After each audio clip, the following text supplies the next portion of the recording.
नीरज अग्रवाल जुड़ रहे हैं HCL टेक से, और सेकंड क्वार्टर के जो HCL टेक के रिजल्ट्स आए मिक्स्ड रहे, मिले जुले रहे। तो नतीजों पर खास बातचीत हम आगे लेके चलेंगे, क्योंकि प्रतीक जी CFO हैं कंपनी के। बहुत बहुत शुक्रिया प्रतीक जी आज हमसे जुड़ने के लिए। आपने जो कल PC हुई थी, आपकी प्रेस कॉन्फ्रेंस हुई थी, उसमें आपकी कमेंट्री काफ़ी कॉन्फिडेंट लगी कुछ लोगों को कि भाई सेकेंड हाफ में एक अच्छी रिकवरी आ सकती है, परफॉर्मेंस आपकी कंपनी का भी सुधरेगा। ये कॉन्फिडेंस कहाँ से आ रहा है? क्या विजिबिलिटी आपको ऐसी दिखती है जिसकी वजह से आपने ऐसा कहा? सबसे पहले तो हमने एक बहुत मेगा डील अनाउंस किया था on 10th of August. That deal will kick off as per schedule. 1st November से वो डील शुरू हो जाएगी, और वो बड़ी डील है। हमने आपको बताया था $2.1 billion ओवर 6 years, जिसका एवरेज $330 million बैठता है पर एनम, एंड उसका आप सोच सकते हैं दो महीने का कितना कंट्रीब्यूशन होगा। और फोर्थ क्वार्टर में एक एक्स्ट्रा महीना और मिलेगा, क्योंकि वो पूरे 3 महीने मिलेंगे कंपेयर टू 2 महीने इन Q3। तो हमारा आस्क रेट जो हमने सर्विसेज बिजनेस का ऑर्गेनिक गाइडेंस दिया है, which is 4 to 5% for the year, उसको अचीव करने के लिए हमें 2.6% to 3.8% is the range in both the quarters, each of the quarters. और जो लार्ज डील है वो अकेले more than half of this ask rate deliver करेगी। और जो हमने बाकी डील्स साइन की हैं, like this quarter total deal win was $4 billion, 2.1 was from the mega deal, and 1.9 other deals are also there. So उनका कंट्रीब्यूशन भी रहेगा अगले 1-2 क्वार्टर में, Q3 और Q4 में।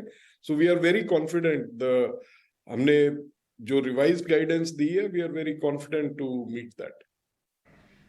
ऑलराइट, बिल्कुल मिस्टर प्रतीक, एक और चीज़, क्योंकि हमने एक बहुत स्ट्रॉन्ग जो मेट्रिक इस क्वार्टर में देखने को मिला, जो स्टैंड आउट भी था, वो ये था कि आपकी काफ़ी स्ट्रॉन्ग मार्जिन्स पे बीट देखने को मिली। लेकिन Q3 पे आपको क्या क्या हेडविंड्स दिखती हैं? और ऑफ कोर्स अंडरस्टैंडिंग की वेज हाइक्स होंगी, और ये आपको लगता है कि कहीं ना कहीं ग्रोथ किकर को ऑफसेट कर सकता है?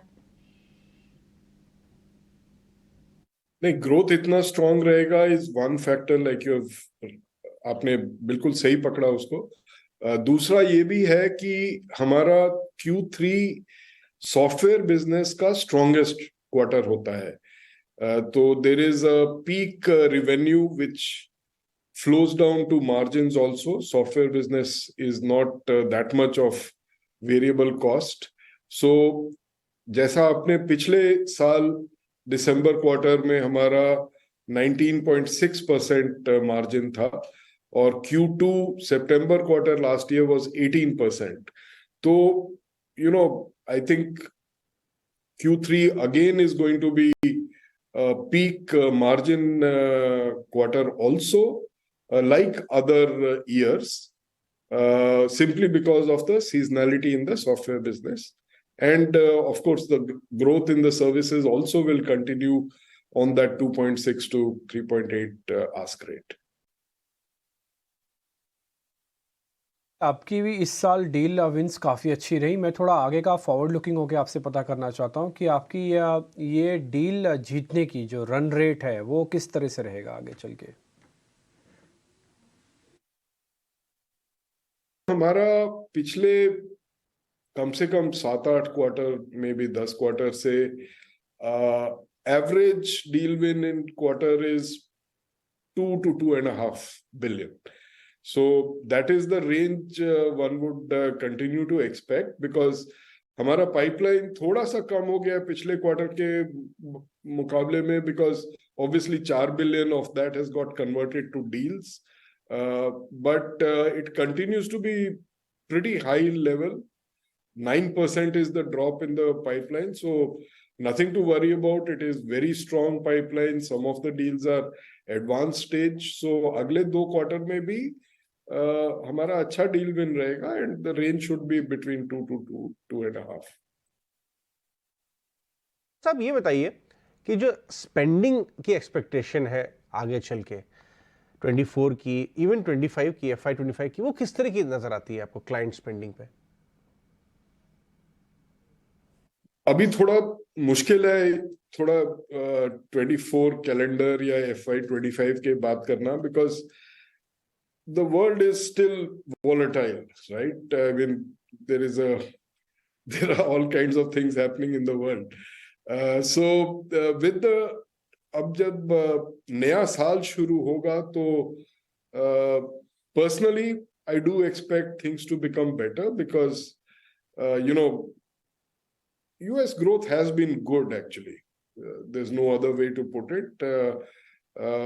It is better than expected. Most people expected last year same time, right? So हमारा ज्यादातर business तो US से आता है. So we'll have to wait and see. Too early to call right now. All right, thanks very much, Mr. Prateek. बहुत-बहुत शुक्रिया आपका आज समय देने के लिए, और ये सारे इनसाइट्स हमारे साथ, सारे सवालों के जवाब हमारे व्यूअर्स के लिए आने के लिए बहुत-बहुत शुक्रिया आपका.